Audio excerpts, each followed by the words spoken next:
I'm going to read to you from Alice Through the Looking Glass by Lewis Carroll. This book is in the public domain.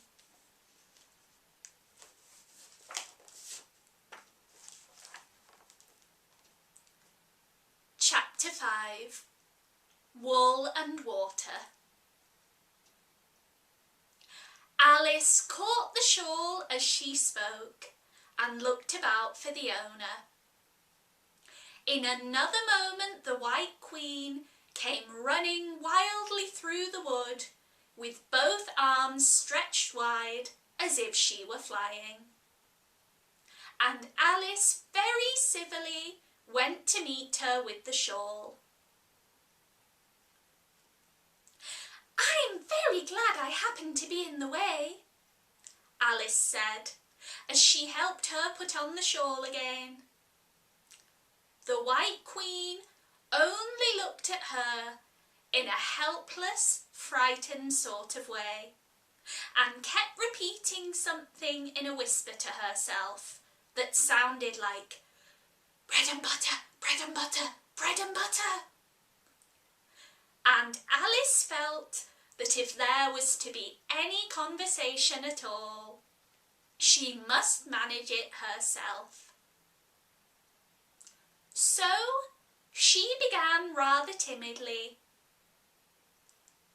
"Am I addressing the White Queen?"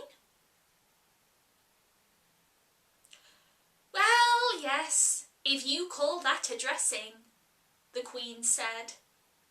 "It isn't my notion of the thing at all." Alice thought it would never do to have an argument at the very beginning of their conversation. So she smiled and said, "If your Majesty would only tell me the right way to begin, I'll do as well as I can." "But I don't want it to be done at all," said the Queen. "I've been addressing myself for the last 2 hours. It would have been all the better, as it seemed to Alice, if she had got someone else to dress her, since she was so dreadfully untidy. Every single thing's crooked," Alice thought to herself, "and she's all over pins. May I put your shawl straight for you?" she added aloud. "I don't know what's the matter with it," the Queen said. "It's out of temper, I think. I've pinned it here and I've pinned it there, but there's no pleasing it." "It can't go straight, you know, if you pin it all on one side," said Alice, as she gently put it right for her.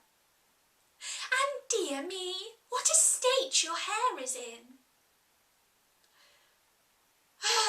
"The brush has got entangled in it," the Queen said with a sigh, "and I lost the comb yesterday."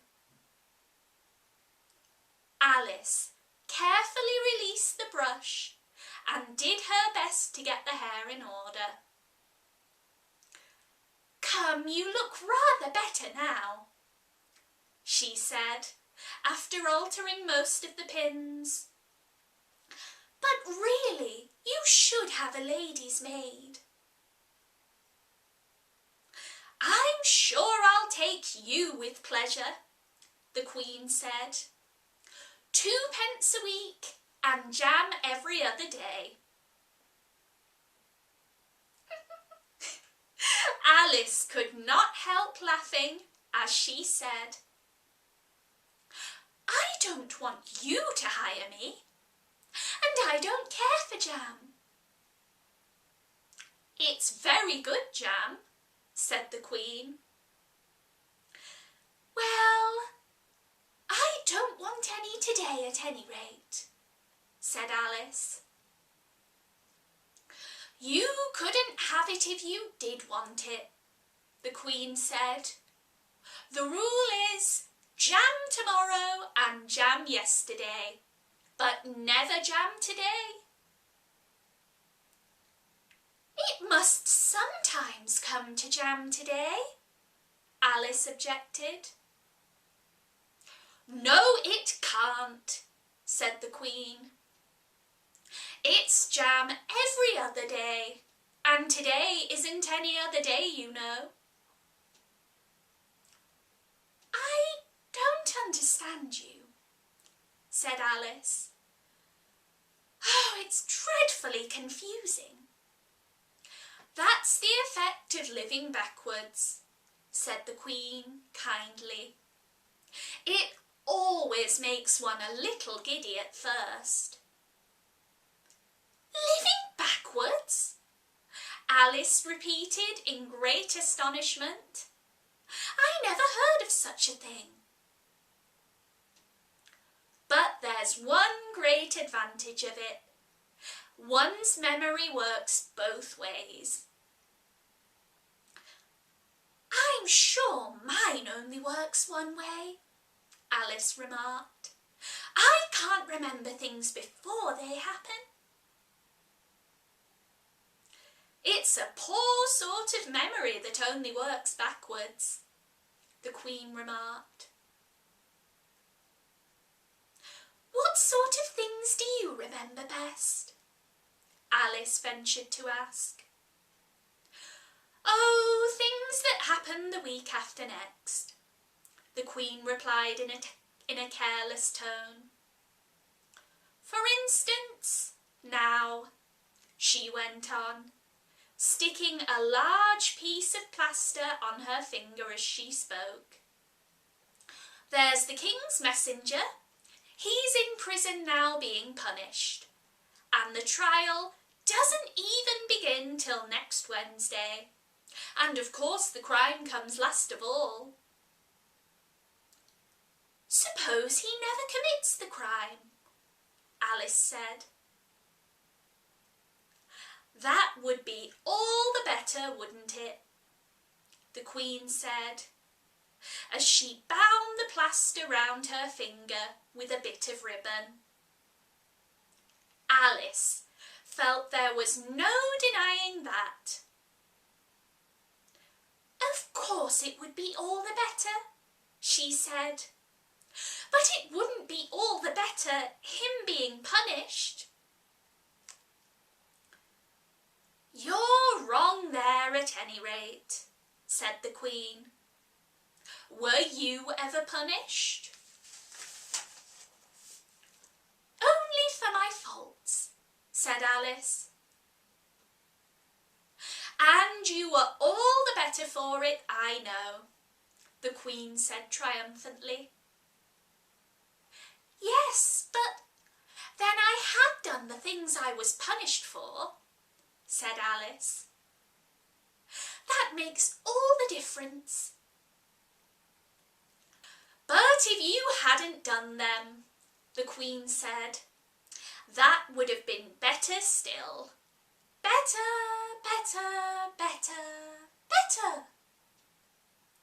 Her voice went higher with each better till it got to quite a squeak at last. Alice was just beginning to say, there's been a mistake somewhere, when the Queen began screaming so loudly she had to leave the sentence unfinished. Oh, oh, oh, shouted the Queen, shaking her hand about as if she wanted to shake it off. My finger's bleeding. Oh, oh, oh. Her screams were exactly like the whistle of a steam engine, and Alice had to hold both hands over her ear. What is the matter? She said, as soon as there was a chance of making herself heard. Have you pricked your finger? I haven't pricked it said, "but soon I shall. Oh, oh, oh." "When do you expect to do it?" Alice said, feeling very much inclined to laugh. "When I fasten my shawl again," the poor Queen groaned. "The brooch will come undone directly. Oh!" And as she said the words, the brooch flew open and the Queen clutched at it wildly and tried to grasp it again. "Take care," said Alice. "You're holding it all crooked."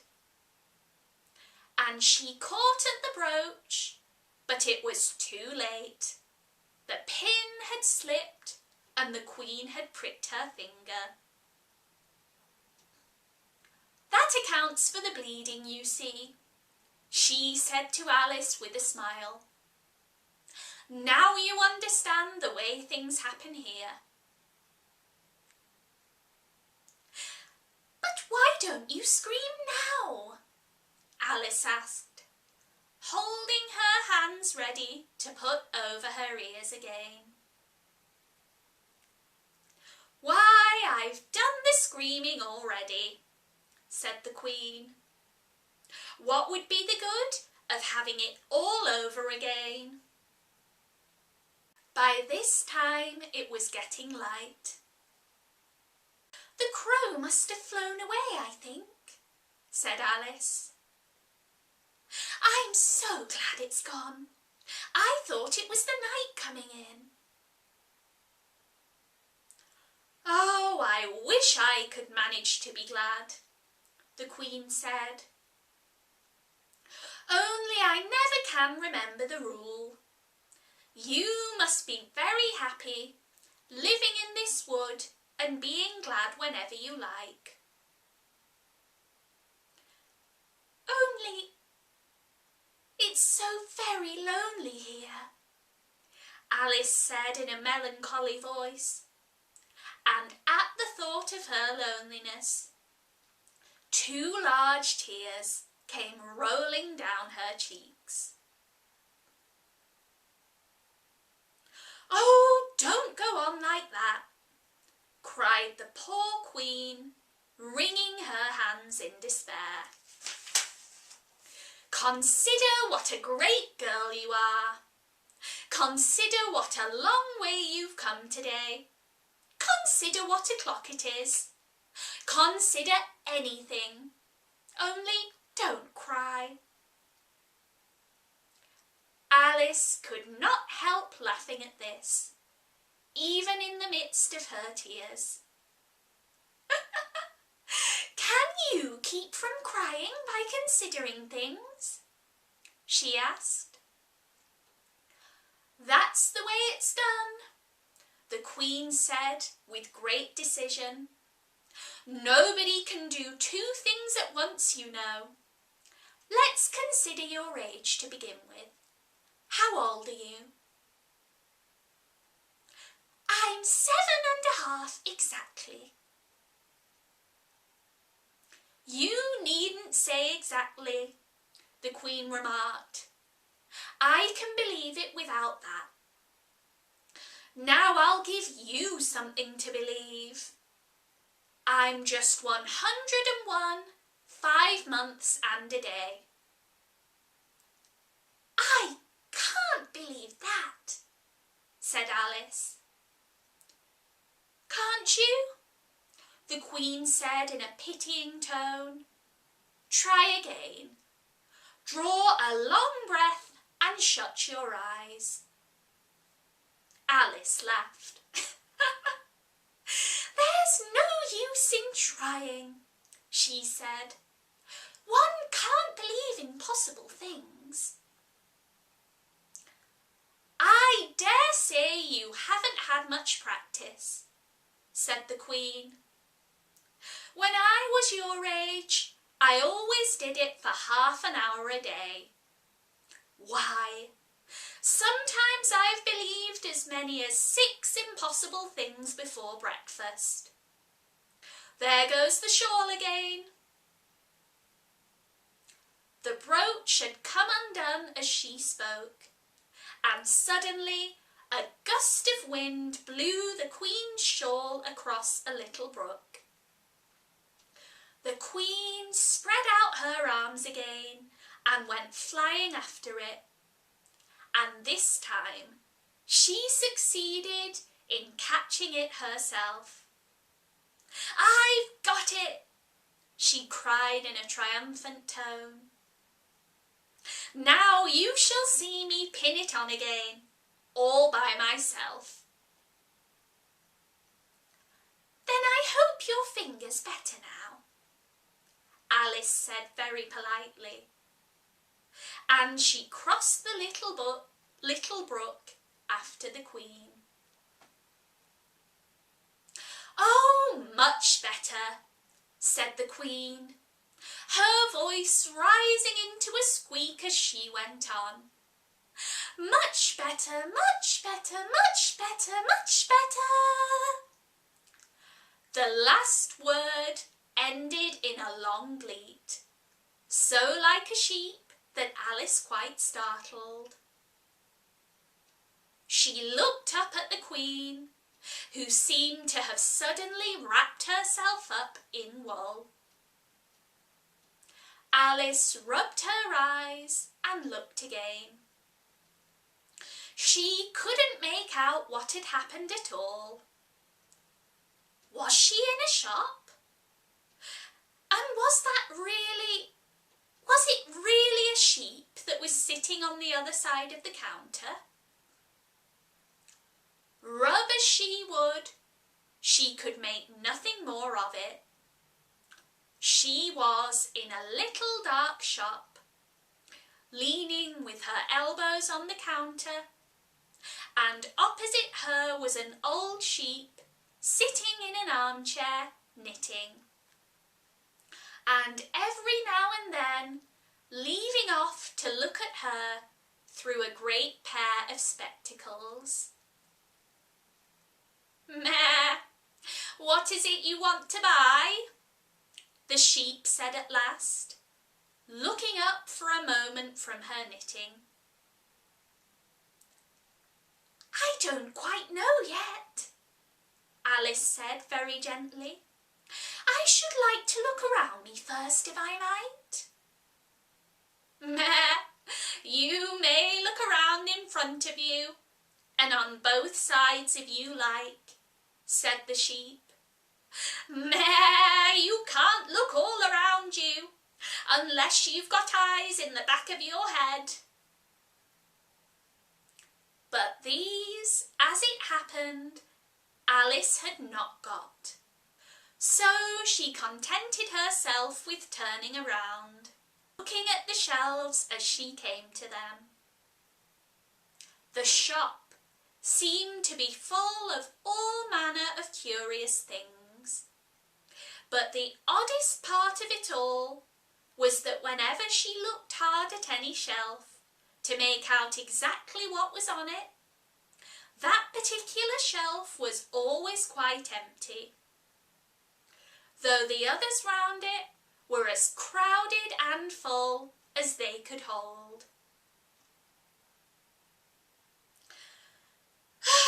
"Things flow about so here," she said at last in a plaintive tone, after she had spent a minute or so in vainly pursuing a large bright thing that looked sometimes like a doll and sometimes like a workbox, and was always in the shelf next to the one she was looking at.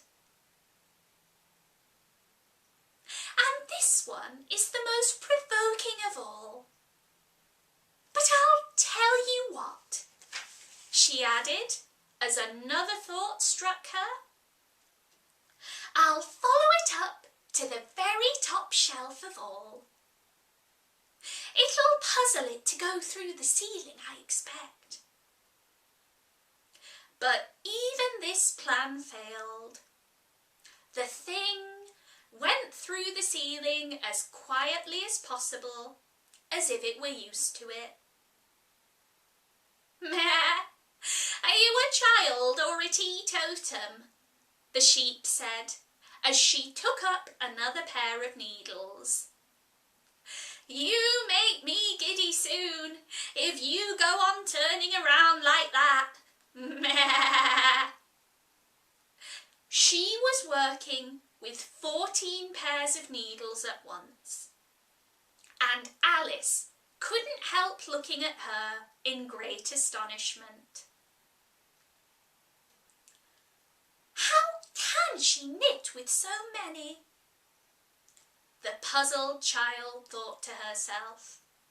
"She gets more and more like a porcupine every minute." "Can you row?"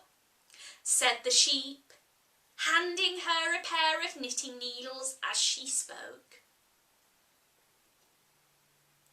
"Yes, a little, but not on land and not with needles," Alice was beginning to say, when suddenly the needles turned into oars in her hands, and she found that they were in a little boat gliding along between the banks. So there was nothing for it but to do her best. "Ah, feather!" cried the sheep, as she took up another pair of needles.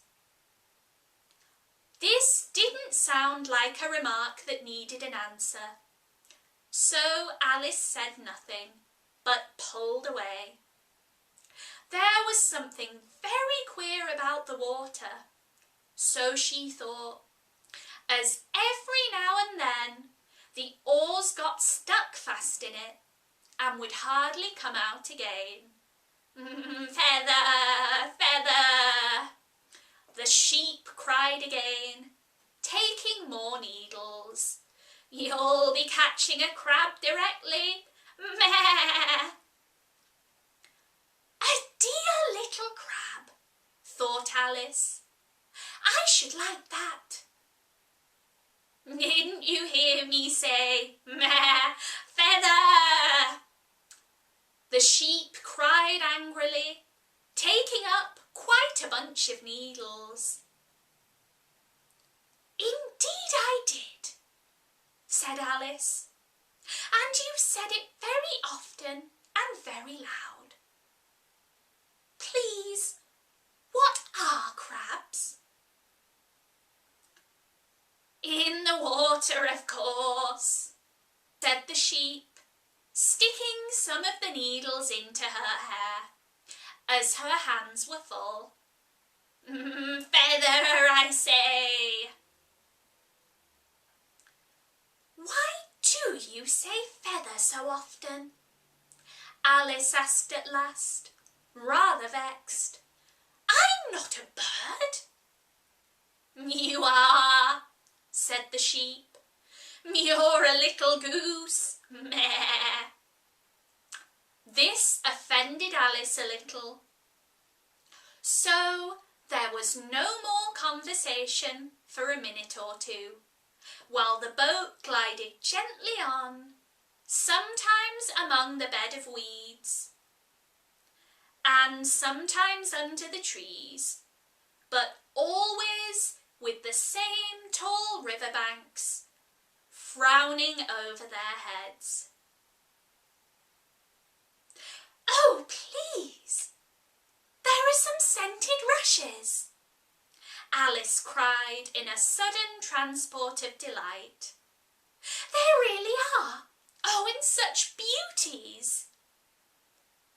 "You needn't say please to me about them," said the sheep, without looking up from her knitting.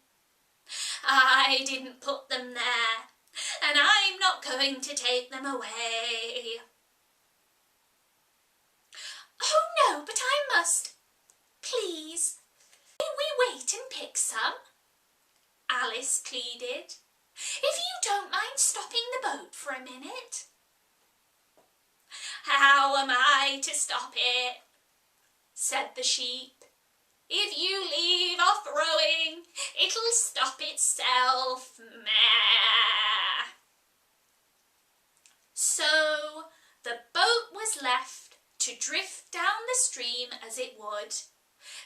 glided gently in amongst the waving rushes.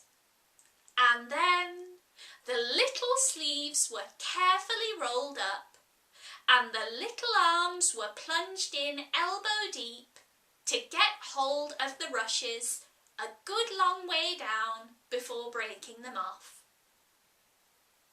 And for a while, Alice forgot all about the sheep and the knitting as she bent over the side of the boat, with just the ends of her tangled hair dipping into the water, while with bright, eager eyes she caught up one bunch after another of the darling scented rushes.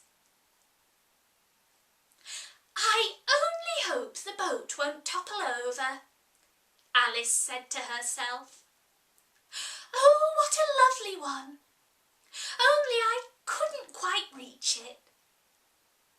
And it did seem a little provoking that though she managed to pick plenty of beautiful rushes as the boat glided by, there was always a more lovely rush that she couldn't reach. "The prettiest are always further," Alice said at last, with a sigh of obstinacy at the rushes in growing so far off. And with flushed cheeks and dripping hands, Alice scrambled back into her place and began to arrange her newfound treasures. What mattered it to her that just then the rushes had begun to fade and lose all their scent and beauty from the moment she picked them? Even real scented rushes, you know, last only a very little while, and these, being dream rushes, melted away like snow as they lay in heaps at her feet. But Alice hardly noticed this.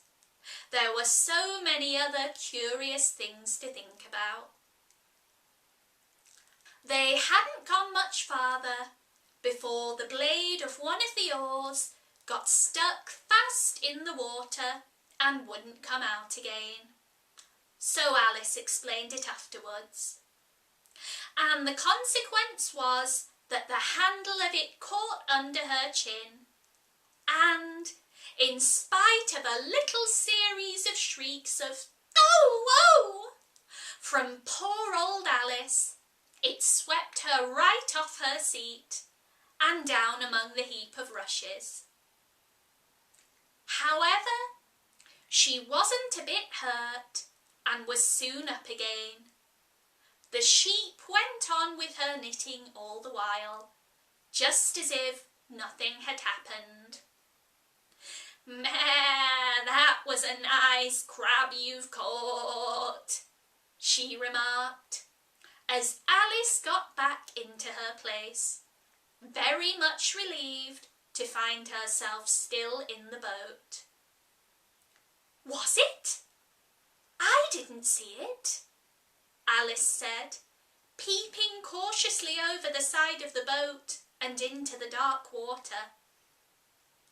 "I wish I hadn't let it go. I should like a little crab to take home with me." But the sheep only laughed scornfully and went on with her knitting. "Are there many crabs here?"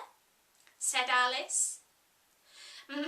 Crabs and all sorts of things," said the sheep. "Plenty of choice, meh. Only make up your mind, meh. Now, what do you want to buy?" "To buy?" Alice echoed, in a tone that was half astonished and half frightened.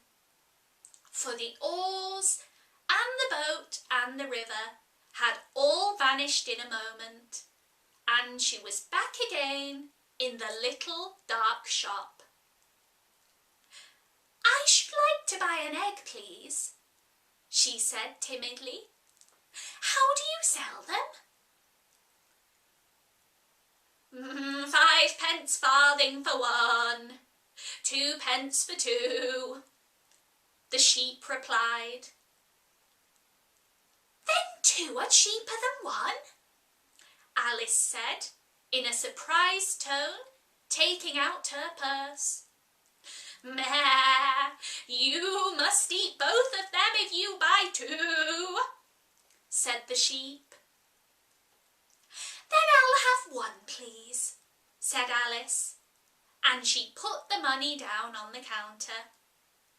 For she thought to herself, "They mightn't be nice at all, you know." The sheep took the money and put it away in a box.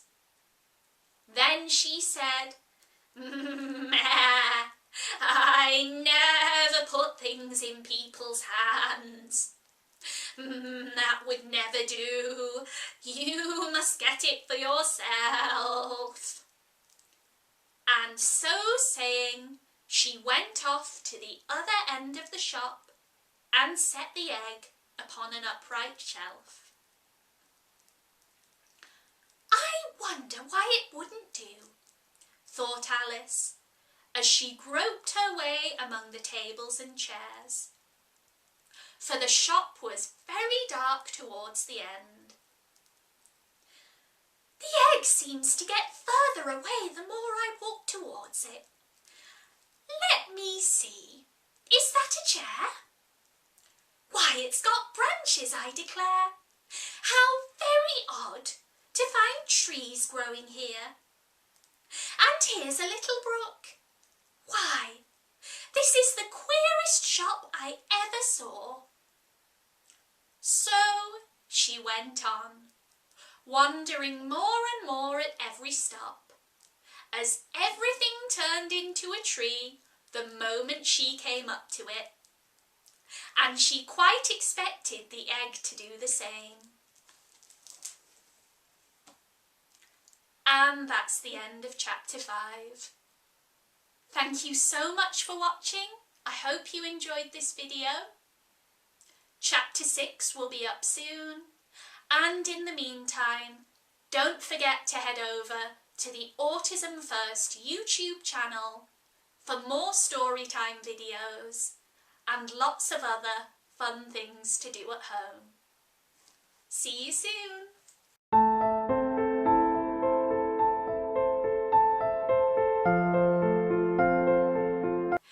That accounts for the... That was the wrong voice.